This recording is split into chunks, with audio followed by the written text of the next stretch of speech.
Bonjour à tous les amis, j'espère que vous allez bien. Aujourd'hui les amis, je reçois Véronique Silbert qui est avec moi. Vous allez voir, on va discuter ensemble pendant un petit moment.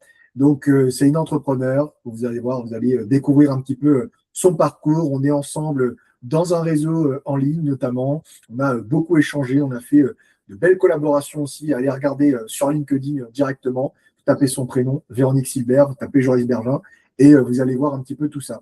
Bah écoute, Véronique, bienvenue sur ma chaîne. Est-ce que tu peux un peu te présenter déjà, voilà, pour les personnes qui ne te connaîtraient pas, qu'est-ce que tu fais dans la vie, qui es-tu, d'où viens-tu? Voilà, n'hésite pas à tout déballer.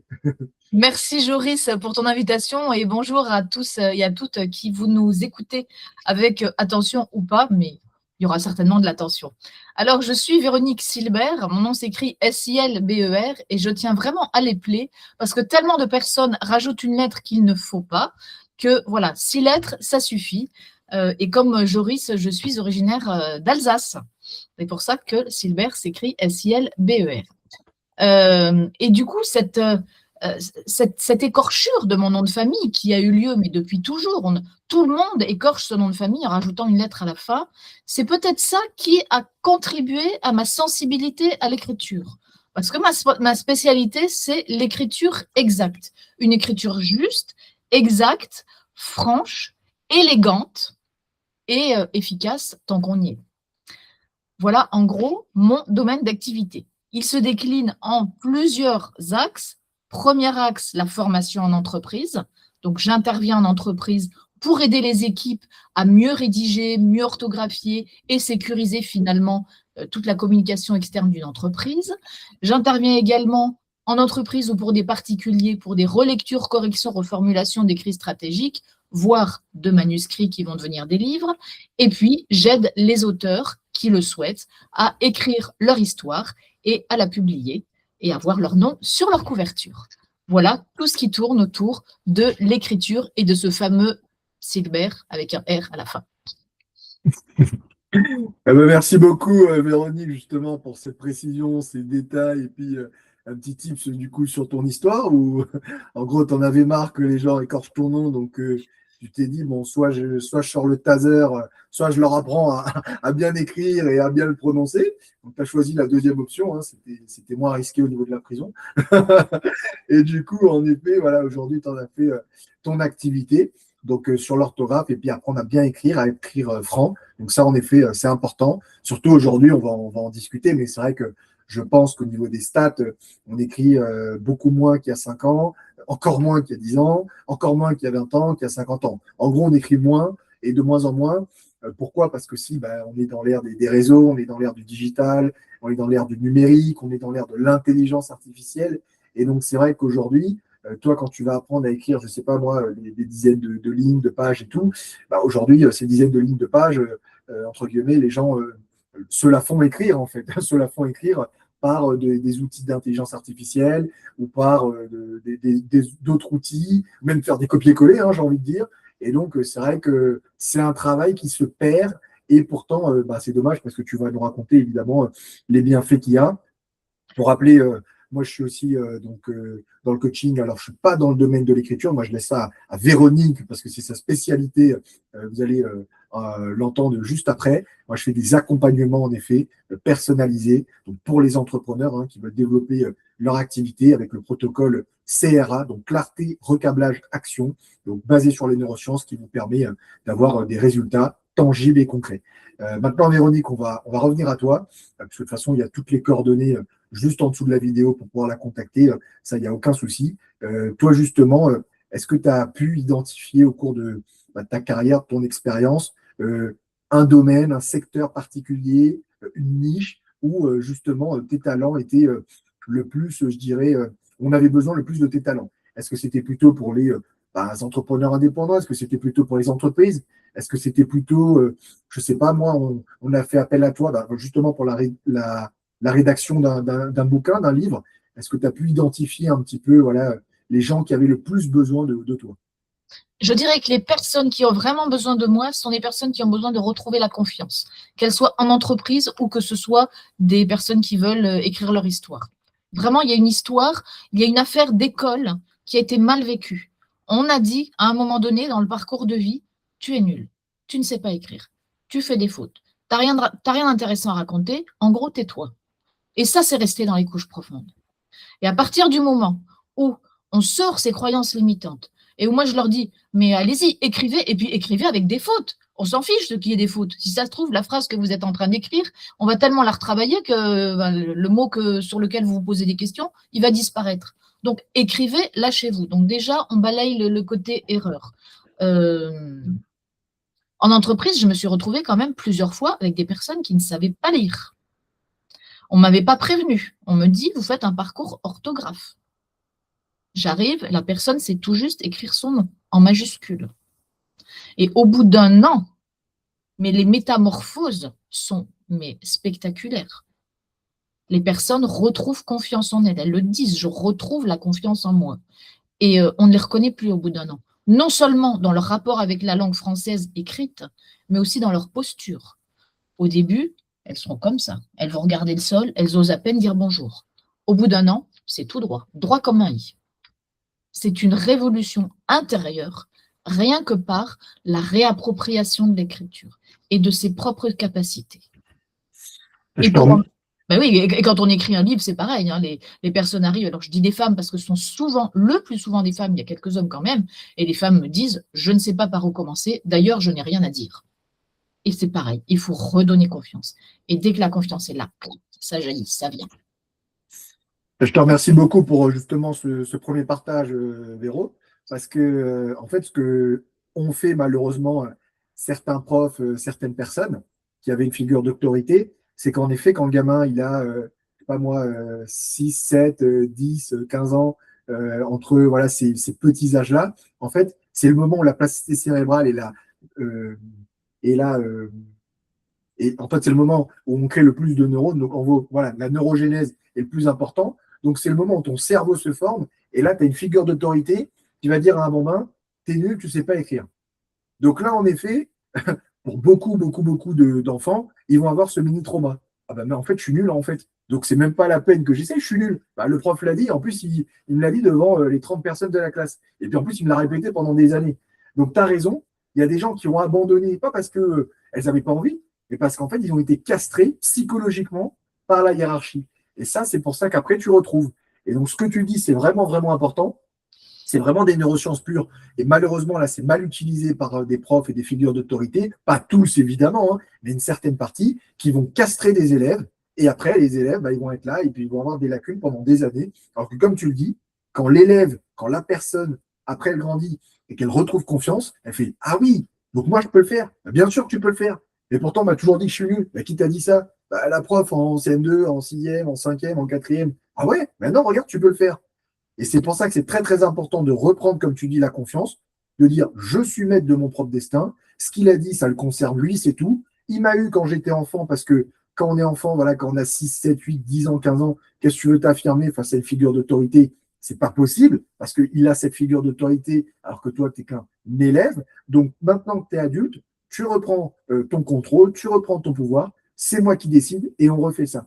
Et c'est vrai que c'est pour ça que tu dis qu'on voit des transformations intérieures, parce qu'au début, la personne, elle vient avec son ancrage, son câblage, son blocage. Et puis, au fur et à mesure que toi, tu l'accompagnes dans l'écriture, elle se dit ah, mais en fait, je sais écrire correctement. Il faut peut-être que je fasse ma méthode, il faut peut-être que je prenne plus de temps. Tu vas raconter après comment tu t'y prends. Mais du coup, les personnes voient que c'est possible. Et c'est ça le plus important. Avant même d'y arriver, voir que c'est possible. Parce que malheureusement, ce que font du coup certaines personnes de figures d'autorité, voilà, comme les profs, ceux qui ont fait ça, c'est qu'en fait, ce castrage-là, c'est de l'impuissance apprise. C'est-à-dire vraiment, n'essaie même pas. Et donc, là, on a parlé du français, mais on sait qu'il y a eu ça en maths, on sait qu'il y a eu ça dans beaucoup de matières. Et du coup, tu as des personnes qui, elles n'ont même pas essayé. Donc, qu'est-ce que tu veux me parler après de parler de formule ou quoi? J'ai même pas essayé parce qu'on m'a dit il y a des années, c'est pas la peine. Donc après, en gros, tes trajectoires de vie et tout ton parcours, il va changer. Donc, c'est vrai que tu as un boulot super important parce qu'en plus, aujourd'hui, je pense que la première fois ou les premières fois où tu es arrivé en entreprise et que tu as vu que, je sais pas, il y avait une équipe où il y avait 2, 3 personnes qui ne savaient pas lire, tu t'es dit, waouh, quand même, ou pas écrire, tu t'es dit, waouh, enfin, moi, je sais qu'aujourd'hui, parce qu'on parle d'analphabétisation, en fait, hein, le côté analphabète. Et c'est chaud parce que du coup, tu te dis, waouh, je pensais que globalement en France, c'était réglé ce problème-là. Bah, en fait, non. Et pourquoi? Comment? Bah, souvent à cause de ça. Parce que une fois que tu arrêtes de pratiquer, de développer une compétence, ben, il y a l'atrophie. L'atrophie, c'est quoi? Du coup, on perd tout simplement nos connexions neuronales et du coup, on arrête de développer cette compétence. Et donc, peut-être qu'au début, on écrivait mal, pas trop bien. Bah, si tu arrêtes complètement, tu vas plus savoir d'écrire du tout. Donc, du coup, tu as vraiment ce travail-là. Et je pense que, ouais, la première fois où tu as dû voir quelqu'un te dire, bah, moi, j'arrive à peine à lire ou j'arrive à peine à écrire mon prénom, comme tu disais avant, ou mon nom de famille, tu te dis, waouh, ah ouais, il y a du boulot, quoi. Et je pensais pas qu'en France, entre guillemets, j'avoue, ça fait un peu cliché, mais c'est vrai que tu dis ça, tu te dis, waouh, quand même. Oui, et la première fois que ça m'est arrivé, effectivement, j'avais écrit mon nom au tableau, justement pour qu'il soit bien écrit, et j'avais Mhm. demandé à la personne de faire pareil. Comme ça, on était déjà dans un donnant-donnant d'adulte à adulte, et plus pour faire prof-élève comme autrefois. Et c'est là où je me Mhm. suis rendu compte que l'écriture ne suivait pas. C'est extraordinaire. Et cette même personne, un an plus tard, j'ai eu des retours de son patron, disait que spontanément, elle barrait parfois certains mots mal écrits, elle les réécrivait correctement. Ça veut dire quoi? Qu'en dehors de la formation, en dehors de l'accompagnement, l'envie, l'élan vital personnel était là. Parce qu'après la confiance vient l'envie d'eux. Une fois qu'on a envie, c'est comme quand on a envie de chocolat, enfin, on a envie, quoi. Et donc, C'est ça. ça va à toute vitesse, quoi.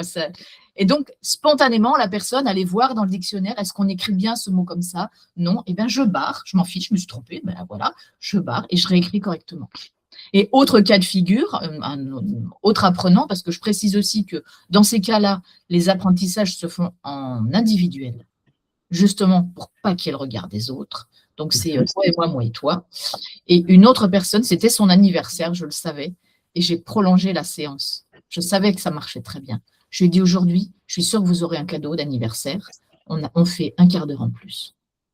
Et là, sourire jusqu'aux oreilles. Ça montrait que l'envie était là. L'envie. Quand l'envie est là, vous pouvez faire passer n'importe quoi. Ouais, mais je suis complètement d'accord, hein. C'est vraiment très, très, très important que les gens comprennent que en neurosciences, je le dis toujours, mais l'une des choses les plus importantes qu'on sait, c'est qu'il y a la plasticité cérébrale. Donc, ton cerveau est plastique, il peut bouger, tu peux changer. Donc, peu importe le prof, la figure d'autorité qui t'a dit t'es nul, t'es une merde, machin, c'est que ses croyances et une stratagème de manipulation toxique. Mais il n'a aucun pouvoir sur toi, en fait. Alors oui, il peut te mettre un zéro à la note, ça c'est sûr. Cependant, une fois que tu grandis, que tu deviens indépendant, que tu es un adulte, tu reprends le pouvoir. Et donc, c'est toi qui dis, comme tu as très bien dit avec ton exemple, une fois que je commence à reprendre, par exemple, voilà, avec Véronique et on va travailler dessus, ensuite, dès que j'écris, moi-même, ah non, parce que je veux bien écrire. Je sais que ça va, c'est comme ça. Bam. Donc, je barre et je remets bien. Je sais que ce mot-là, c'est comme ça. Bam, je pars et je remets bien. Et comme ça, tu reprends un peu le pouvoir. Parce que c'est vrai qu'en fait, dans ce que tu dis, c'est vraiment cette notion de reprendre le pouvoir et de confiance. Parce qu'au début, les gens, comme dit, ils ont été vraiment castrés psychologiquement. Et donc, comment tu veux t'affirmer quand tu as été castré? C'est pas possible. Donc, c'est très bien, comme tu l'as dit, de le faire en individuel parce que, avec le regard des autres, des fois, certaines personnes, ah non, mais on va me juger, je sais pas écrire parce que c'est vrai, je le répète, mais se dire que voilà, il y a des personnes en entreprise qui justement sont analphabètes, savent pas lire, savent pas écrire ou peu, tu te dis, tu te dirais pas ça justement, tu te dirais c'est une blague quoi. Et en fait non, il y en a beaucoup plus. Simplement, il y a une cause là encore. Il y a toujours des conséquences. Voilà, cette conséquence-là, c'est parce que derrière il y a une cause. Mais le truc le plus important, c'est que justement on peut le changer. J'étais analphabète pendant quelques temps, ok, mais maintenant j'ai bossé sur moi et maintenant je le suis plus. Maintenant, au contraire même, j'aime ça et ça me fait du bien. Parce que oui, il n'y a personne qui est là pour me dire tu peux pas faire ci, tu peux pas faire ça. Au contraire, je peux. Et ça, c'est vraiment important que toutes les personnes qui sont là en train de regarder la vidéo se disent, hein, peu importe la thématique, hein, que ce soit la confiance en soi, que ce soit l'écriture, que ce soit vos performances, que ce soit dans votre activité entrepreneuriale ou autre, vous reprenez le contrôle. C'est vraiment ça qui est important. Exactement. Et figurez-vous que, donc là, j'ai beaucoup parlé d'accompagnement en entreprise, mais pour ce qui est de l'écriture de son histoire, qui aurait cru qu'un jour, j'accompagnerais les personnes dans leur parcours d'écriture? Ça veut dire quoi? Ça veut dire qu'en général, ce qui ne fonctionne pas quand on est petit, hein, les rédactions ne fonctionnaient pas pour moi. Je n'avais pas d'idée, c'était trop tôt, c'était pas le moment. Bref, j'écrivais très bien, orthographe parfaite, mais rédaction, il n'y avait rien qui sortait. Les échecs de quand on est petit, quand on arrive à les surmonter, ce sont des pierres encore plus fortes que si on réussit depuis le berceau. Donc, si vous surmontez un obstacle, c'est encore plus fort. Aujourd'hui, j'aide les personnes à écrire leur histoire, alors que je n'étais pas foutue d'écrire une rédaction. Et les personnes sont contentes en plus. J'ai des retours. Alors ça, c'est très intéressant dans ce que tu dis. Interrogez-vous sur vos blocages, et vos blocages peuvent devenir non seulement plus des non-blocages, mais des leviers, mais qui vont vous propulser bien ailleurs, des fondations presque. Ah, je suis d'accord, hein. Je suis d'accord à 100%. C'est vrai que là où il y a un blocage, ça veut dire qu'il y a quelque chose à regarder, en fait. C'est ça. Pourquoi il y a ce blocage? Ok, on va regarder. C'est hop là, on va regarder. C'est bien, c'est parfait. Qu'est-ce qui se passe? T'aimes pas ça? Ben parfait, on y va. Allez, on se pose, on discute, on regarde. C'est comme ça qu'en fait, justement, on va avancer. Parce que sinon, c'est ce qu'on appelle mettre la poussière sous le tapis. Ouais, il y a ça, mais bon, on va mettre sous le tapis, on va pas regarder. Non, non, non, non. Au contraire, on va regarder. Parce que si on regarde pas, ben, c'est simple. Au début, la tumeur, elle est bénigne, et puis après, elle est maligne, tu vois. C'est exactement ça. Donc, moi, je préfère quand c'est bénin. Au moins, tu fais la petite opération, tu n'as rien, une petite cicatrice, et puis c'est réglé. Alors que quand tu laisses et que tu laisses du temps, ben, après, c'est maligne, et après, bon, ben, un cancer généralisé ou quoi. Donc, vraiment, vraiment, évidemment, c'est la comparaison un peu extrême, mais c'est pour vous dire, quand c'est tôt, on peut régler. Quand on en discute, on peut régler. Par contre, si tu arrives à un moment donné et tu as laissé 20 casseroles, waouh, ça peut toujours se faire. Il va falloir prendre beaucoup, beaucoup plus de temps. Et là, dans ce que tu disais justement, Véro, sur le parcours de vie, le parcours justement où tu apprenais, ça veut dire que tu apprends quoi? Et que tu aides dans quoi? Pour l'écriture d'un livre, c'est quelqu'un, par exemple, qui va, je sais pas moi, quelqu'un qui a 40, 50 ans, qui a une histoire de sa propre vie, qui a envie de la mettre du coup sur papier. Tu vas l'accompagner comment à ce niveau-là? Ou est-ce qu'elle a, je sais pas moi, elle a fait une conférence et tu as envie de la retransmettre en écrit? C'est exactement enfin, c'est sur quoi plutôt? Alors, plutôt, je vais, comme ce que tu dis, je pars dans les généralités. Généralement, ce sont des femmes qui veulent écrire elles-mêmes leur histoire parce qu'il y a beaucoup de choses à raconter, des choses qui n'ont pas été dites, d'ailleurs, qui n'ont été dites à personne. Et souvent, on me dit, ça, on se le dit entre nous, on l'écrit même pas, donc c'est presque même le cabinet secret. C'est vraiment généralement. Les hommes, ils veulent bien écrire de façon très particulière. Ils vont faire un premier jet et après, ils me le donnent et en disant bon, bah, c'est à toi, à vous de le. Allez-y, réécrivez, faites-en ce que vous. Alors, c'est schématique, hein, évidemment. Mais dans les statistiques, c'est quand même ce qui s'observe. Les femmes, elles veulent plonger dedans, elles veulent prendre le stylo avec un beau papier, un beau stylo, et faire de belles lettres et écrire sur du papier. Les hommes, sur l'ordinateur, hop, direction Véronique Silbert et débrouille-toi. Ça veut dire quoi? Ça veut dire que par rapport à l'IA qui arrive et qui prend de plus en plus de place dans notre vie, l'IA ne prendra jamais la plume des femmes. Parce que les femmes, elles veulent raconter son histoire, elles ont besoin d'écrire parce qu'au moment où elles tracent les lettres, elles se remettent dans la situation psychologique, affective, etc. Elles revivent l'événement et elles le revivent autrement. Donc, elles peuvent le remodifier. Et ça, une machine ne le fera jamais. Ça, c'est beau justement dans ce que tu dis. Et c'est vrai qu'on en avait parlé avant de l'IA, l'intelligence artificielle. Donc là, en effet, dans ce que tu dis, alors du coup, je pense que ce serait plutôt les mecs qui délégueraient, entre guillemets, à l'IA, en tout cas une partie des mecs. Et puis les femmes, non, non, elles veulent, non, non, je veux que mon vécu, mon journal intime, il soit transcrit comme ça. Et en plus, je veux tenir le stylo parce que c'est moi qui dois gérer, quoi. Et l'IA, en gros, j'en ai pas besoin parce que je veux l'écrire. Et c'est vrai que si tu fais écrire l'IA, bah, on sait très bien, tout le monde l'utilise l'IA, elle va écrire avec ses mots et tout, mais ce ne sera pas les tiens du coup. Et en plus, bah, du coup, tu vas aussi déléguer toute cette partie émotionnelle. Donc là, c'est très important dans ce que tu dis, parce qu'en fait, c'est vrai que c'est pas juste écrire, c'est se replonger dans l'histoire, se replonger dans les sensations, se replonger dans ce qu'on a envie de raconter. Il y a peut-être des personnes qui viennent te voir en disant, moi, je veux raconter cet épisode de ma vie, le mariage, Moi, je vais raconter le divorce. Moi, je vais raconter l'enfant, la maladie, le saut en élastique. J'en sais rien, hein. Oui, oui, Mais oui, toi, oui, tu vois, c'est ça. Et toi, du coup, tu vas ensuite, en fonction de un peu de l'objectif, OK, on va l'adapter comme ça. OK, on va se prendre du temps comme ça. Puis en plus, c'est vrai que c'est une question de temps, parce que si tu l'écris toi-même, bah forcément, il va falloir du temps. Tu le fais avec l'IA, en 2 minutes, tu peux plonger, je sais pas combien de lignes, là. Mais c'est vrai que si tu le prends toi-même, il va falloir du temps, parce que tiens, attends, finalement, je réfléchis à cette formulation, je préfère celle-là, puis finalement, dans l'autre épisode, donc tu mets ton cerveau en actif, en éveil, et tu le fais cogiter, tu le fais tourner, et ça te plonge dedans, en fait. Tu deviens l'auteur de ta propre histoire. tu es l'auteur. Oui. C'est d'ailleurs la différence qu'on peut faire entre un auteur et un écrivain. Un écrivain, il va écrire parce qu'il a besoin d'écrire comme il a besoin de respirer. Un auteur, il aura son nom sur la couverture. Après, l'écriture, on ne sait pas qui l'a fait. Ça, c'est beau, ça, c'est beau. C'est Oui. vrai que ouais, tu as raison. Il y a beaucoup, beaucoup de personnes qu'on connaît tous, hein, de toute façon, voilà, ils ont un livre, même plusieurs livres, pourquoi pas. Ils ont écrit en fait 0 page. Ils ont dit, écoute, tiens, toi, Michel, tu prends les 300, 500 vidéos qu'il y a sur ma chaîne YouTube ou peu importe dans les extraits d'interview, tu me compiles ça en bouquin, tu vérifies les fautes d'orthographe et puis après, on dispatche à des missions d'édition, tu vois. C'est une question de business. Donc, il y en a qui l'ont fait parce que ça leur a arrangé. Puis il y en a d'autres, comme tu dis, où non, non, non, moi je fais pas ça. Moi, je me laisse, je sais pas, moi, 3 mois, 6 mois, 1 an, 2 ans, je sais pas Mm. combien de temps on peut prendre pour écrire un bouquin. Et puis ensuite, je me plonge dedans, j'y vais à fond. Et là, pour le coup, ça va prendre du temps, mais ce sera moi, quoi. Et je Ouais. saurai exactement qu'est-ce qui se passe, dans quel chapitre, quelle page et tout.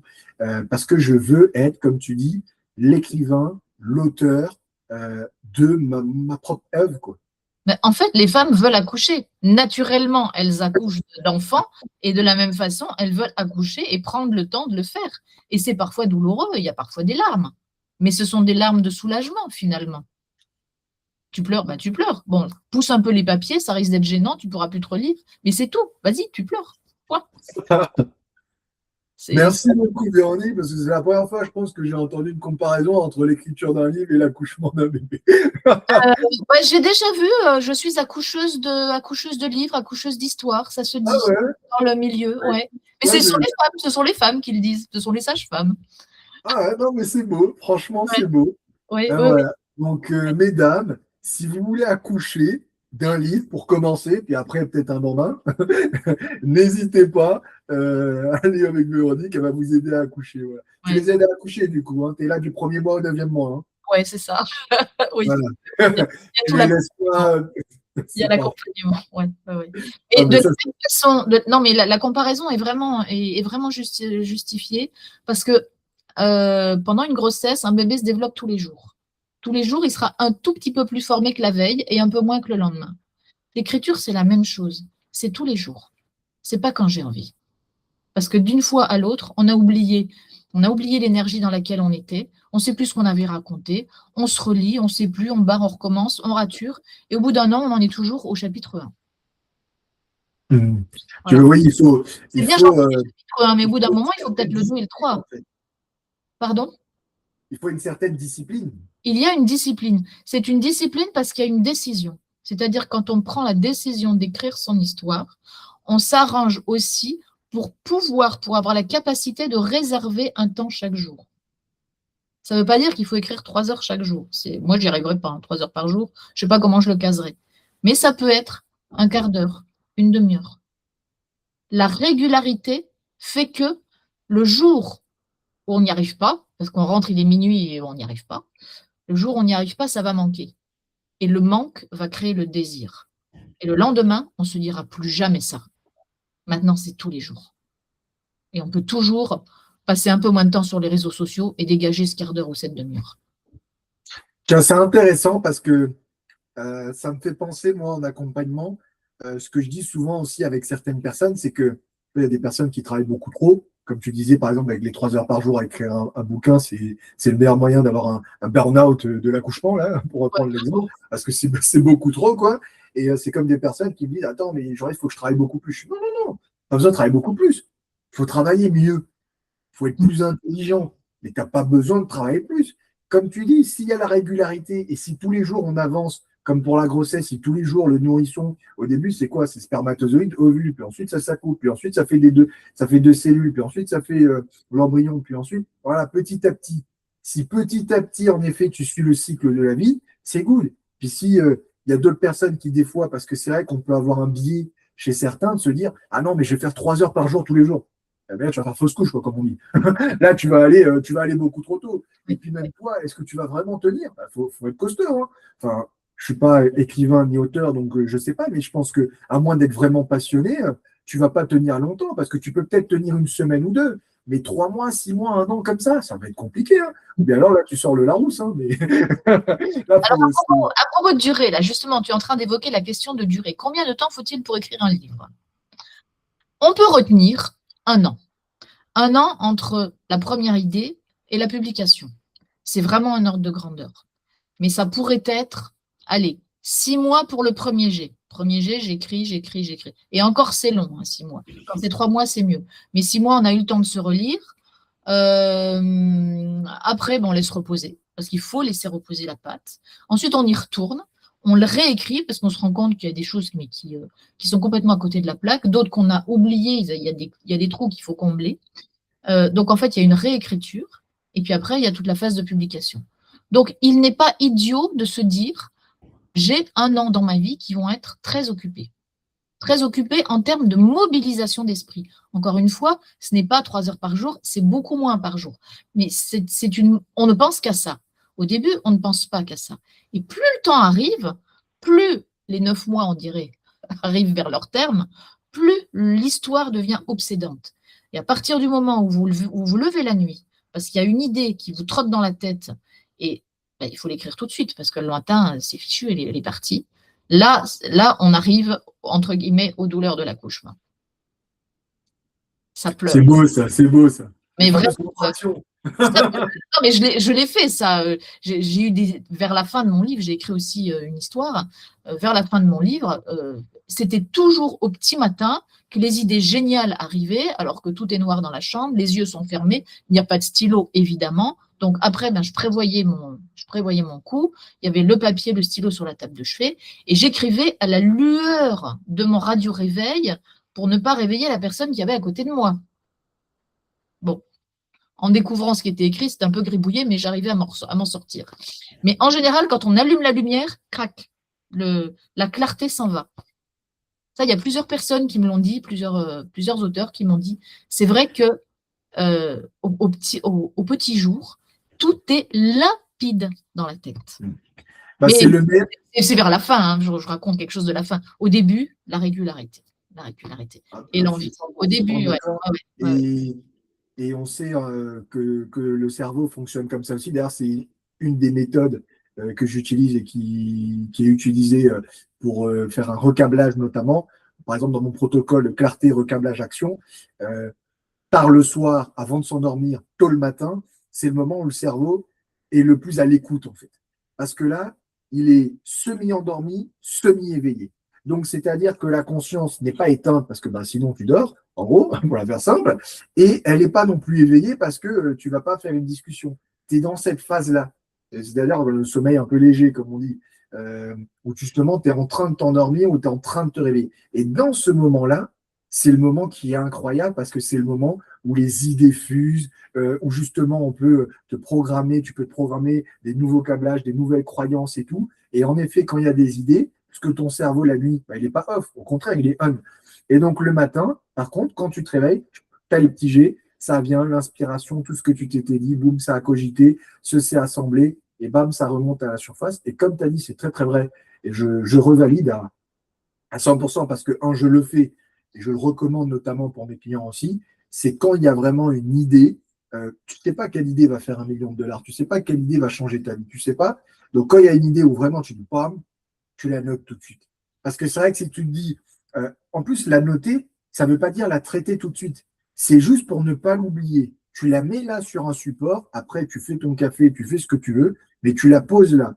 Et au moins, comme ça, tu pourras revenir dessus quand tu veux. Alors que c'est vrai, combien de fois ça nous est déjà arrivé, tu ne l'as pas noté, tu ne l'as pas mis en quelque part, et au final, c'était peut-être une idée qui valait le petit sel justement dans le repas, qui fait que voilà, ça allait tout changer. parce que ton cerveau te l'envoie. Si tu as Mm. eu cette idée, c'est que ton cerveau te l'a envoyé. C'est pas quelqu'un qui te l'a dit, c'est ton cerveau qui te l'a envoyé. Donc ça, c'est vraiment aussi important de s'écouter. C'est comme quand tu es à la douche. On sait qu'aussi à la douche, il y a beaucoup, beaucoup d'idées. Quand tu vas te balader dehors, il y a beaucoup, beaucoup d'idées. Donc ça, c'est important. Et c'est vrai que ouais, ça te permet ben voilà, de faire la prise de notes en temps réel et après de revenir dessus. Mm. Alors, une question que tu avais posée tout à l'heure à laquelle bah, je n'avais pas répondu de façon très claire, quels sont les sujets qui sont traités en écriture? Donc, je me souviens d'une personne qui avait dit, je voudrais traiter ma vie professionnelle, uniquement ma vie professionnelle. Et en regardant les différents postes qui avaient été occupés, on se rendait compte que l'histoire se répétait toujours. C'était toujours la même chose, avec des décors différents, des entreprises différentes, mais finalement, c'était toujours le même schéma. Donc, au bout d'un moment, il a fallu réagir parce qu'effectivement, ça se répétait. Une autre qui avait dit, je veux écrire les 9 dernières années de ma vie. Une autre qui a dit, je veux écrire toutes les épreuves qui m'ont fait progresser. Quelqu'un d'autre qui a dit, oh, bah, je veux ne parler que des techniques de vente. Donc là, on était vraiment sur un volet professionnel.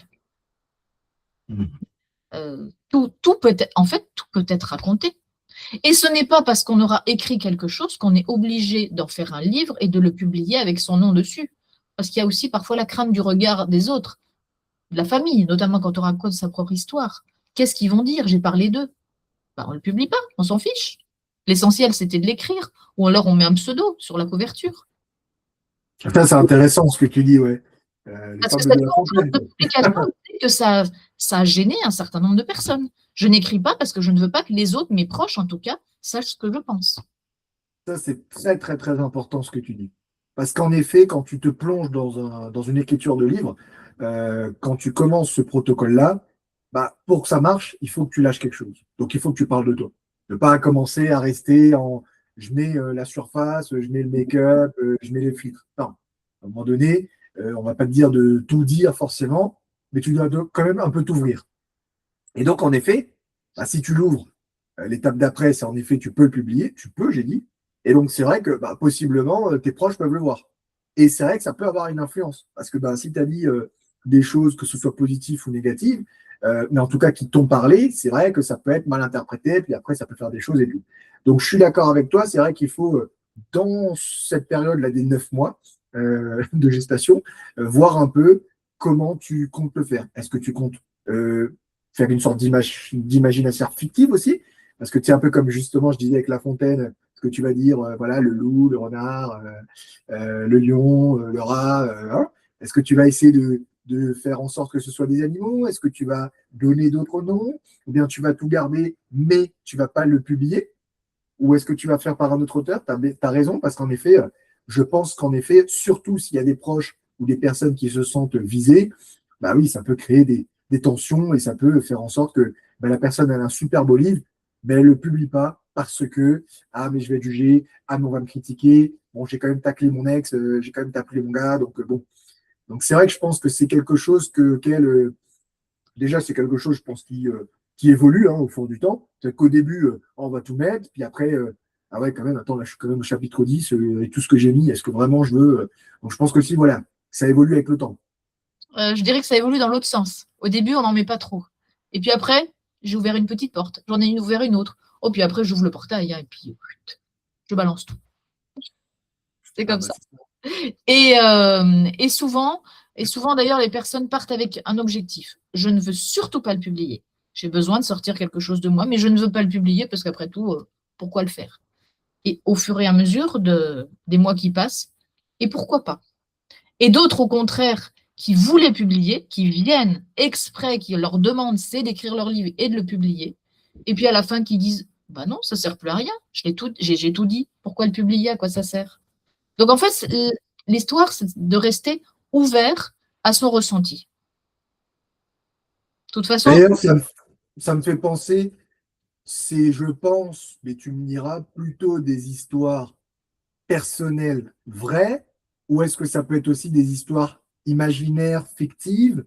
bon, Euh, alors bien souvent, les histoires imaginaires fictives et les expériences professionnelles sont publiées. Parce que le but, c'est vraiment de profiter, de faire profiter d'autres personnes de, d'un roman, d'une histoire ou d'une expérience technique ou un savoir-faire. Mais par contre, dans les histoires personnelles de chez personnel, c'est là où il peut y avoir plus d'hésitation. Oui, parce que là, c'est plus engageant, en fait. Ben, c'est très engageant. D'abord, il y a une question de droit. On n'a pas le droit de calomnier les personnes et de le porter sur la place publique. On ne peut pas dire telle personne avec le nom, le prénom, a fait ceci, a fait cela, parce qu'on fait tous des trucs qui ne sont pas très... Sinon, ça fait des procès. C'est de la diffamation, on n'a pas le droit de le faire, ça. Donc, mais ça se voit après. Mais dans la phase où il faut cracher le morceau, il faut tout sortir. Les noms tels qu'ils sont, les actes et les faits tels qu'ils sont, et les ressentis tels qu'ils sont. Ok. C'est dans la phase de réécriture qu'on peut se poser la question, bon, si le livre n'est pas publié, bon, on laisse comme ça. S'il est publié, il va peut-être falloir changer des choses. Mais ce n'est pas grave. L'essentiel de la sortie du nettoyage personnel a eu lieu. Donc, on peut toujours décorer pour la publication. Ça, on peut le faire. On peut changer les noms, on peut changer des événements, on peut taire certains événements. Ça, c'est pour on va dire, c'est pour le bien vivre ensemble. Mais l'essentiel, c'est qu'il y a nos limites au moment où on écrit pour la première fois. Non, mais je suis d'accord. Tout est entendable. Je suis d'accord et je valide parce que c'est vrai que pour être le plus sincère, pour être le plus engageant, pour être le plus vrai et pour faire le plus de bien aussi à la personne, c'est comme un client en coaching ou en accompagnement. Ça sert à rien de faire de la rétention d'infos. Envoie tout, lâche tout. T'es comment en ce moment? Comment va ton activité? Comment tu te sens au niveau du sommet? Comment tu te sens au niveau du perso? Comment tu te sens au niveau du pro? Parce que comme tu l'as dit pour le bouquin, si tu commences avant même que la publication ait lieu à tout filtrer et paramétrer, ben, c'est pas intéressant, tu vas te brider. Dis tout, lâche tout, et après, on mettra un coup de pinceau, on mettra un truc, on va changer les noms. Si tu veux pas mettre en péril un tel, on va modifier un peu la scène. Ça, il n'y a pas de souci, on fera du montage, comme on dit. Par contre, au tout début, il n'y a pas d'intérêt. Parce que le simple fait que tu vas le dire, mettre des mots en effet sur tes ressentis, sur ton vécu, rien que ça va te faire du bien. C'est comme en coaching. Tu vas mal ou tu vas bien? Ok, ça a stagné ou ça n'a pas stagné? Ne fais pas de fil, dis-le clairement et comme ça, on va pouvoir avancer après. Et comme tu le dis, c'est très très important de faire ce boulot-là parce qu'en fait, c'est un boulot d'honnêteté. C'est là où tu te regardes devant le miroir. Et puis en plus, quand tu es investi dans ce type de démarche-là pour écrire un livre, tu es investi, tu es avec toi-même. Donc, c'est le moment où jamais, en fait, d'être honnête. C'est le moment où jamais voilà, il n'y a pas les autres qui te regardent, tu n'es pas au bureau, tu n'es pas au boulot, tu es vraiment toi-même. Tu fais une démarche dans ta vie qui n'est pas rien quand même, parce que c'est pas tous les matins que les gens se disent je vais me lever, je vais écrire un livre, tu vois. Il faut que quand même il y ait une réflexion, ça se prend pas un claquement de doigts, c'est pas je vais me chercher un café ou je vais commander une pizza. Donc c'est quand même un petit engagement. Donc tu es obligé, si tu veux, de se dire ok, on y va à fond. Bien sûr qu'il y a des hésitations, bien sûr qu'il va y avoir des peurs et tout, mais c'est vrai que c'est beaucoup, beaucoup mieux, toujours mieux d'y aller à fond, même si ça fait mal, même s'il y a des peurs, même s'il y a des doutes. Et j'ai même envie de dire, c'est parce qu'il y a des doutes, parce qu'il y a des peurs, que c'est bon et qu'on sait que ça va être bien. Parce que si c'est un livre à l'eau de rose, comme on dit, où tout est beau, tout est fini bien, ils vécurent heureux et ont beaucoup d'enfants, c'est génial, hein. En général, dans la vie, la vraie, c'est toujours un petit peu plus différent, quoi. Donc, on n'est pas à Hollywood, on n'est pas à Disney, on adore Disney, hein, mais on est dans la vraie vie. Et donc, c'est normal s'il y a des hésitations, mais le mieux, c'est vraiment de mettre ce côté vérité totale, engagement total. Moi, c'est ce que j'adore faire avec les clients, c'est quand on est 100% vrai et on sait que c'est là où il y a bien, bien plus de résultats, quoi. Vaut mieux. Et en plus, j'ai même envie de dire, toi comme moi, on fait des accompagnements, on le voit. On voit très bien quand il y a une personne qui attends, tu fais un peu de rétention, ça sert à rien, d'information, lâche tout, ça va être plus simple pour toi. Pas pour moi, en fait, que je dis, parce à la limite, moi, c'est pas grave, mais c'est pour toi. C'est pour toi. Vaut mieux que que tu déballes tout, tu vides le sac, tu donnes tout, et après, on va vraiment pouvoir aller haut. Et toi, c'est pareil quand tu dis, attends, là, je sais pas moi, Nathalie ou Corinne, ou j'en sais rien, là, dis vraiment ce qui t'est arrivé, dis vraiment ce que tu veux dire. Ah, t'es sûr? Mais oui, tu vas voir. En plus, après, tu vas peut-être avoir la salade de rosée. Tu vas peut-être regretter dans 3 mois, dans 6 mois, dans un an. Dis-le maintenant. Et après, encore une fois, on fera le montage si tu préfères. Mais au moins, comme ça, tu auras une version pour toi. Tu pourras regarder tous les jours et que tu pourras être content parce que tu dis, ah, je suis content. J'ai quand même dit, pour une fois dans ma vie, vraiment ce qui m'est arrivé, ce qui s'est passé et surtout ce que je voulais dire, quoi. En fait, c'est même l'un des rares cas, l'un des rares moments où tu peux, toi, ne pas te censurer. Donc, évite la censure, quoi. Pour une Oui, fois. exactement.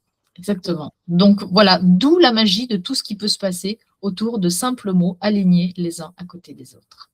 Ah, mais on est 100% d'accord. Et d'ailleurs, ça me fait penser justement, en revenant un peu sur la partie orthographe, puisque justement, on parlait de ça, tu sais, au début avec l'intelligence artificielle. Bah, tiens, toi, aujourd'hui, est-ce que tu as des personnes qui justement viennent te voir et puis te disent, bah, je sais pas, Véro, moi, je veux écrire un livre, mais en fait, j'ai déjà écrit avec l'IA, ou je suis déjà avec l'IA, ou est-ce que tu as déjà eu affaire à ça ou non, aujourd'hui, c'est pas. Parce qu'en fait, oui, l'IA existe, oui, il y a des gens qui écrivent les bouquins avec l'IA, mais est-ce qu'aujourd'hui, tu entends parler de ça, toi, ou non, c'est plus les gens ont là, mais bon, on va dire qu'ils font des choses avec l'IA, mais pas tant que ça, ou tu vois ça comment, toi, aujourd'hui? J'ai deux cas dans ces cas-là pour répondre à cette question précisément. Un ancien client qui avait affaire à moi par rapport aux corrections, relectures de tous ses rapports.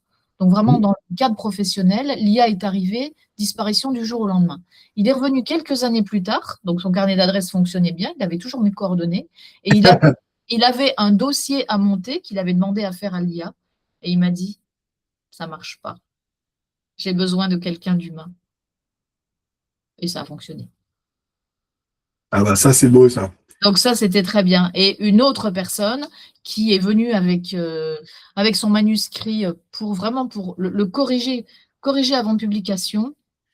Et la petite question qui est arrivée, mais tu pourras me donner ton avis, un avis personnel, pas un avis d'IA, un lien, quelque part, un lien humain de lecteur à auteur. L'IA donnera un avis technique. Les Donc gens là, c'était dans la deuxième partie, c'était quoi? C'était lui qui avait écrit?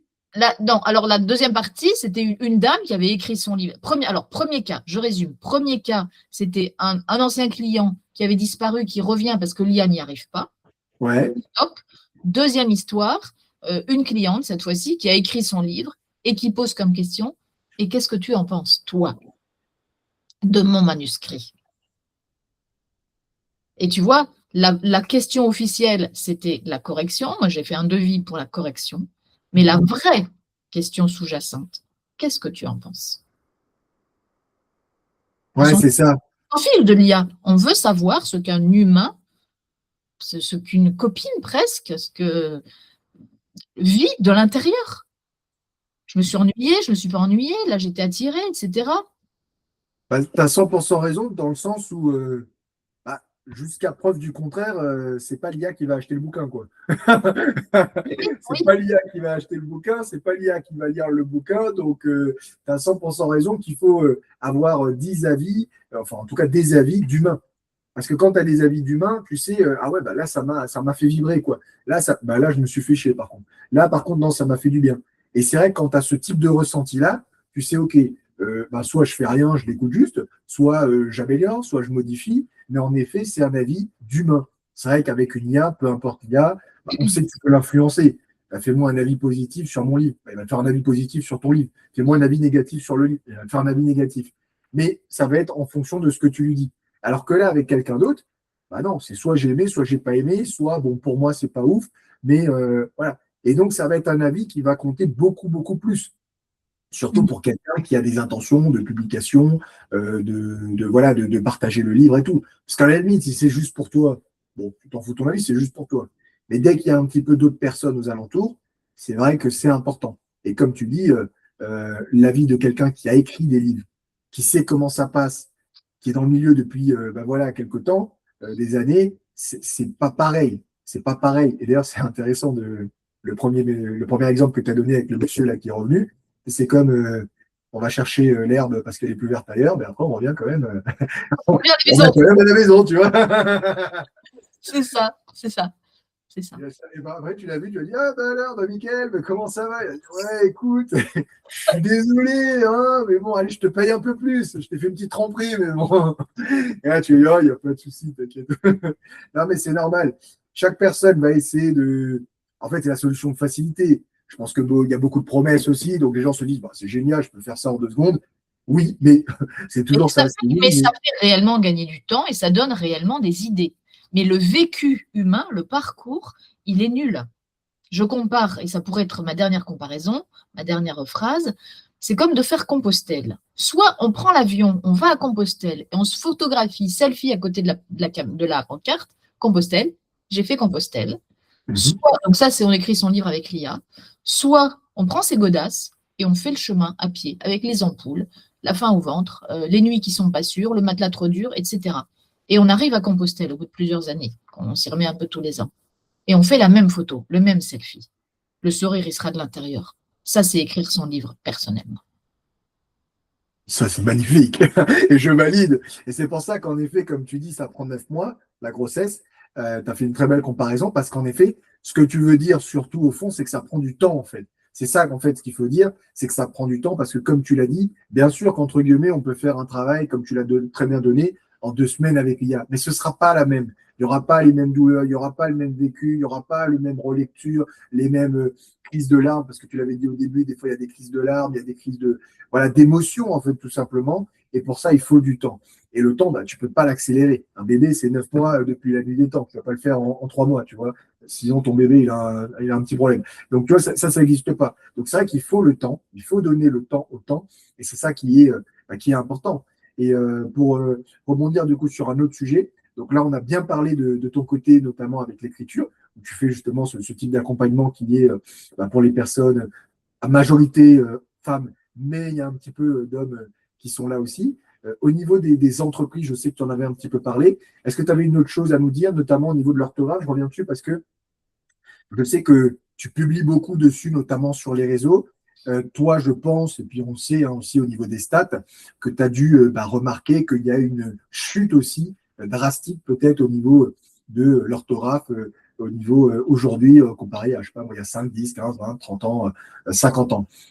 Eh bien, je dirais que par rapport à ce que tu disais au début, on écrit de moins en moins, avais-tu dit au début. Et moi, je rectifie ce que tu as dit. On écrit de moins en moins des textes qui restent. On écrit de plus en plus de l'éphémère. Et comme c'est de l'éphémère, on ne fait pas attention. On ne se relie pas. Parfois même, ça ne veut pas trop dire grand-chose. Et on se lance dans une écriture d'éphémère, d'où un certain laisser-aller. Ah, c'est vrai. Mais il y a effectivement de plus en plus d'erreurs. Et bien que certaines entreprises aient blindé tous les postes avec l'IA, des correcteurs automatiques les plus onéreux qui soient et les plus efficaces qui soient, ces mêmes entreprises vont faire appel à des formateurs extérieurs, humains, pour faire des formations en orthographe et en expression écrite. En plus. Et dépenser des sommes folles. Et quand tu vois d'ailleurs les erreurs d'orthographe dans les entreprises, tu les vois notamment, comment dire, sur des mots, j'ai envie de dire, du quotidien, ou bon, non, ça va. C'est plutôt sur des rapports de 20 pages. C'est. Ça vient très vite. Très souvent, ce sont les terminaisons de mots, les e, es, ees, er, aiunt, les participes passés, les conjugaisons, les accords. Le français écrit, ça se passe à la fin des mots sur ce qu'on n'entend pas. C'est pour dire l'utilité. Mais à l'écrit, ça se voit. Mhm. C'est ce décalage entre ce qu'on entend et ce qui se lit qui fait que on trouve du grand n'importe quoi. Et c'est ce qui fait que certaines entreprises serrent les fesses parce qu'elles se disent, mon Dieu, chaque mail qui part, c'est peut-être un boulet de canon qu'on s'envoie en pleine face. Et toi, tu as déjà vu, tu as dit des entreprises qui mettaient pourtant des budgets sur des correcteurs orthographiques, Ah oui, etc. bah, je l'ai vu, je travaille dans une entreprise, je suis régulièrement en mission dans une entreprise en particulier, grosse entreprise, qui met des budgets faramineux. Et Dans tu tout. vois quand même malgré tout des boulettes, quoi, c'est ça. Ah bah, il y a des boulettes. Je n'ai pas forcément accès à leur mail quotidien, mais quand je vois ce qu'on fait en formation, forcément, il y a des boulettes. Mais oui, il y a des Ouais. boulettes. Mais il y a aussi des sourires. C'est le plus beau jour de ma vie. J'ai enfin compris. Et quelqu'un qui a enfin compris, c'est quelqu'un qui va ensuite s'investir dans son poste, pas seulement sur le fait d'écrire, mais sur tout son poste, et qui va être heureux. Et tiens, d'ailleurs, en rebondissant justement sur l'orthographe et sur cette partie-là, pour toi, à quel point c'est important dans la vie quotidienne et que ce soit sur le plan personnel et professionnel? À quel point avoir une bonne orthographe, pas forcément avec le meilleur du meilleur, hein, mais à Oui, quel point, on va dire, avoir une bonne orthographe de façon globale, c'est important. Et est-ce que tu as vu des différences, justement, c'est de le mindset, de qualité de vie, avec des personnes qui, globalement, écrivaient bien, et puis d'autres qui avaient plus de difficultés? je dirais que le sérieux, par rapport à une entreprise, c'est le sérieux qui est là. Punaise. Ils n'ont pas trouvé quelqu'un qui est suffisamment sûr de son orthographe. Ça renvoie à l'image, en fait. C'est complètement l'image. Si la forme n'y est pas, comment puis-je croire dans le fond de cette entreprise? Dans C'est sa... vrai que ça fait tout de suite, en fait, en fait, en plus, c'est un peu dur pour, pour le français, pour l'orthographe, parce que c'est vrai que tu imagines, tu reçois un mail, belle boîte, ou une boîte que tu connais pas, mais elle a l'air d'être belle, et tu vois une ou deux coquilles. Ça m'est déjà arrivé de voir des coquilles dans des mails, et pourtant les boîtes étaient incroyables, tu vois. Mais c'est vrai que ça te donne un petit côté, ah ouais, même vous faites des petites fautes. C'est normal, l'erreur est humaine. Mais c'est vrai que tout de suite, tu vas dire, ah bah tu vois, eux aussi ils en font, ou eux ils en font. Et Hmm. c'est vrai que ça joue, moi je dirais surtout sur l'image que tu as de l'entreprise, tu vois. Tu sais que par exemple, tu as des entreprises, je sais pas, moi tu prends Apple, dès qu'ils font des pubs et tout, c'est beau, c'est paramétré, c'est 5 étoiles et tout. Et puis, t'imagines, tu as Apple ou une autre entreprise qui fait une coquille. Tu dis, waouh, attends, eux, ils font des coquilles, c'est bizarre. Et ça renvoie à l'image de marque, en fait, je Ouais, trouve. ouais, Et complètement. sur le sérieux, quand tu vois, entre guillemets, pas mal de fautes, dans les mails, à l'époque, tu disais, en fait, ça, c'est un scam, quoi. C'est une arnaque, parce que c'est pas possible de faire tellement d'arnaque. Donc, tu te dis, c'est pas possible, comment ça, il sait pas écrire et il veut me vendre un truc. C'est quoi ce délire, quoi. Donc, c'est vrai que je pense que si tu veux en fait, comme tu as dit, te positionner en tant que professionnel, en tant que sérieux un minimum, tu te dois de maîtriser un peu les fondamentaux. Moi, j'aime toujours dire maîtriser un peu les fondamentaux. On ne te demande pas d'être prix Nobel de romance ou quoi. Non, non, on ne te demande pas d'être le prix Nobel de lecture. Non, non, non, non, non. Par contre, fais quand même un minimum d'efforts, essaie de te relire, essaie de faire en sorte que voilà, il y a un sens. C'est vrai que le français, c'est une langue complexe, mais ça se travaille, ça s'apprend. Et puis, au final, dans ce que tu disais avec les EES, les AIENT et tout, bah, c'est collège-lycée, hein, normalement, le niveau. Hein. Donc, tu vois, c'est pas non plus. C'est accessible à tous, je veux dire. Oui, mais c'est pas forcément accessible à tous. Justement, s'il y a eu un blocage à ce moment-là, on en est resté là. On en est resté là. Mais quand on imagine des grosses entreprises qui sont en train de travailler ensemble, par exemple, de créer un marché ou je ne sais quoi, qui sont dans les écrits stratégiques, il ne peut pas y avoir la moindre coquille. C'est pas possible. Là, on est entre cadre et cadre plus plus. Et pourtant, les cadres font des erreurs de AIUNT, justement. Et là, c'est dramatique pour eux. Alors, soit ils se font encadrer, les cadres pourraient se faire encadrer juste pour l'orthographe, soit ils suivent une formation, puis ils règlent le problème. Bah, c'est vrai que, comme tu dis, à un certain niveau, c'est vrai que c'est. Bah, voilà, ça va permettre ou pas d'accéder à un certain rang. Hein, parce que c'est vrai que, bon, bah, vas-y, écris un rapport, écris une petite note. Et puis, on voit que dans ta note, il faut juste écrire 10 lignes, entre guillemets, et puis on voit 3 copies par ligne. Bah, c'est vrai que c'est un peu compliqué. Et après, tout s'apprend, on peut changer. Comme j'ai dit, la plasticité cérébrale fait qu'on peut changer. Mais c'est vrai qu'il va falloir aussi bah, se donner les moyens. Parce que si tu n'écris jamais, en soi, c'est pas très grave, tu n'écris jamais. Mais si tu commences en effet à écrire et qu'en plus tes notes vont être vues, relues par des personnes, ah ouais, parce que à chaque fois que c'est comme quand tu parles en fait, bah tu vas être jugé d'une façon ou d'une autre. Donc, vaut mieux que tu sois jugé plutôt positivement. Moi, j'adore les textes de Joris, de Véronique, parce qu'ils sont toujours top, c'est toujours bien écrit, il y a quelque chose, on sent que ça vibre, c'est top. Comme je dis, l'erreur est humaine, donc c'est normal en fait qu'il y aura toujours une coquille ou deux. Surtout si tu fais beaucoup de textes. Quoi. Si tu envoies un mail par jour, c'est sûr qu'à la fin de l'année, si tu me dis, ah bah, t'as oublié un S là, oui, c'est possible. T'as oublié un E là, oui, c'est possible. En revanche, ça arrive une fois ou deux, sur 365 jours, ça va. Maintenant, si 365 jours, il y a 365 jours de faute, là, c'est plus compliqué. Et tu es dans la catégorie, bon, bah, pas sérieux, c'est pas écrit à tout. Donc, c'est vrai que moi, je pense que non seulement parce que souvent, tu es d'accord avec moi, quand tu oublies un S, quand tu oublies un AIENT, quand tu oublies un, je sais pas moi, un T, quelque chose, en fait, la phrase, on la comprend, on peut la lire. Donc, c'est pas sur une question de sens. On comprend en général. Par contre, ça va surtout être sur la question de ce que ça renvoie derrière. Ah ouais, t'as écrit ça va comme ça. Ah ouais, t'as écrit bonjour. Ah ouais. Ah, t'as écrit il pleut comme ça. Oh oui. Et c'est plutôt sur ce côté-là, en fait, qu'on va se dire, mais qu'est-ce qu'il a foutu, quoi. Vraiment, c'est son correcteur orthographique, quoi. C'est le fameux, quand tu tapes sur le téléphone, là, tu sais que ça te fait le correcteur rapide tout seul, quoi. Mais de toute façon, il y a des personnes pour qui l'orthographe ne passera jamais. Bon, on n'est pas, je ne me proclame pas psy, donc si ça passe pas, ça passe pas.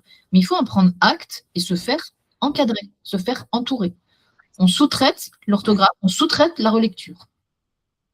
C'est. Alors après, certains disent oui, mais sous-traiter, ça coûte quelque chose. Qu'est-ce qu'il existe autrement? Il existe des correcteurs automatiques qui vont voir certaines erreurs, ok, qui vont remplacer certaines fautes par d'autres fautes et qui vont créer des erreurs là où il n'y en a pas. Après, on se dit très bien, je vais vers l'IA. On va vers l'IA. Mais qu'en est-il de la confidentialité? En général, ce qui se passe dans une entreprise n'a pas à être ébruité. L'IA, ça part sur des grands serveurs, on ne sait pas où. Qui a accès à ça? C'est ça qui fait que les entreprises ont des hésitations à tout balancer sur l'IA. Il y a une Toi, histoire tu le vois, toi, en entreprise, hein. de confidentialité. Ça, on m'a dit qu'il y a alors les grosses entreprises sont en train de développer leurs propres outils IA internes pour que ça ne fiche pas le camp à l'extérieur. Mais dans l'état actuel des choses, quand on va sur les plus connus, on ne sait pas où les textes et où les informations partent et par qui elles sont recueillies. Bah, c'est ça. Bah, surtout que bah, les IA, avec peu importe l'entreprise, en général, elles collaborent quand même un petit peu avec les gouvernements pour vérifier un petit peu ce qui se passe. Parce que je me souviens, il y a eu un exemple il n'y a pas longtemps, ici. Je crois que quelqu'un voulait faire un test avec ChatGPT, et puis je crois qu'il avait dit, bah, je prépare un projet pour faire quelque chose de pas cool. Euh, et puis, il y a le GIGN qui a débarqué chez lui. Donc, il a dit, non, non, mais les gars, c'était une blague. Mais en fait, il n'avait pas parlé de ça sur Google, il avait parlé de ça sur ChatGPT. Simplement, bah, au bout d'un moment, ChatGPT, sûrement, ils doivent avoir un système qui permet de repérer des signaux d'alerte et qui ensuite ont transmis ça au GIGN. Et le GIGN a trouvé ça suffisamment dangereux pour aller chez lui et lui faire une perquise à 6 heures du matin. Donc, évidemment, lui, il a fait ça en mode test. Bon, je pense qu'il s'est pris une belle amende quand même. Mais du coup, voilà, c'est vrai que comme tu dis, ensuite, en fonction de ce que tu vas mettre dans le chatbot, voilà, tu l'as mis dans le chatbot, donc c'est plus à toi. Donc voilà, bien sûr, ça ne va pas être dispatché dans le web, mais l'entreprise dans laquelle tu l'as mis, par exemple là, OpenAI, bah, ils l'auront. Donc c'est vrai que pour les entreprises qui des fois ont des données très sensibles, très confidentielles, des clients, des gros clients, ou bien même les données, voilà, c'est sensible parce que c'est comme quand on parle de la santé et tout, tu ne peux pas donner ça à n'importe qui, c'est ta santé. Et ben voilà, ça vaut de l'or, et donc on en prend soin, on fait attention, et c'est pour ça que voilà, on essaie de faire les choses en interne et on ne donne pas ça à n'importe qui, quoi. Parce que ça a de la valeur justement. Donc, il vaut mieux avoir des collaborateurs autonomes par rapport à leurs écrits plutôt que des collaborateurs dépendants d'outils quelconques. On est bien d'accord. Mais écoute, je te remercie énormément, Véro, pour justement ce magnifique échange. Est-ce que pour conclure un peu, tu aurais, voilà, pour des personnes qui sont là, qui regardent la vidéo, qui disent putain, Joris, merci, merci pour l'invité, merci pour cette discussion, Joris. Est-ce que toi, tu aurais voilà, un message à faire passer pour te contacter, évidemment, il y aura tous les liens dans la bio. Et voilà, qu'est-ce que tu cherches aujourd'hui et qu'est-ce que tu pourrais leur dire si les personnes qui regardent la vidéo là, maintenant qu'elles arrivent à pratiquement 1 heure, si elles veulent te contacter, si tu veux leur donner un tips, tu pourrais leur dire quoi un petit peu pour conclure Je leur dirais, prenez contact avec moi. Le premier rendez-vous est offert, toujours offert. Je n'ai pas l'habitude de harceler les gens. Vous n'allez pas recevoir des mails et des mails et des mails de relance. Donc, venez vous renseigner 5 minutes, 10 minutes, jusqu'à 20 minutes. Et puis, posez votre problème. Vous repartirez peut-être même déjà avec des solutions. Et j'espère que vous repartirez avec une envie d'écrire, envie de vous améliorer, envie d'être meilleur qu'aujourd'hui. Je te remercie beaucoup, Véronique. C'était vraiment un super échange, un très très bel échange. On fera peut-être une partie 2, un de ces quatre. Franchement, c'était top. Et moi, vous connaissez, hein, donc j'ai aussi notamment le protocole clarté, recablage, action, qui va vous permettre à vous de dépasser vos croyances limitantes, d'atteindre vos objectifs, que vous soyez un homme ou une femme. Dans l'entrepreneuriat, c'est vraiment, vraiment important. Et surtout, voilà, si votre situation aujourd'hui, elle stagne, elle ne bouge pas, avec moi, croyez-moi, ça va bouger, on va passer à l'action. Donc, on a passé un super moment. Si vous avez d'autres idées de sujets aussi, mettez-le moi dans le chat, envoyez-moi un petit message, hein, que ce soit sur WhatsApp, LinkedIn, voilà, vous connaissez mes réseaux sociaux, toujours Joris Bergin à chaque fois. Vous avez vu, on a eu en plus Véro qui vient aussi d'Alsace, originaire en tout cas. Donc, ça, c'est plutôt cool. Bah, écoutez, les amis, on a presque 1 heure là, c'est quand même beau. Je vous remercie à tous. Et puis, je vous dis à très vite. À très vite, Véro.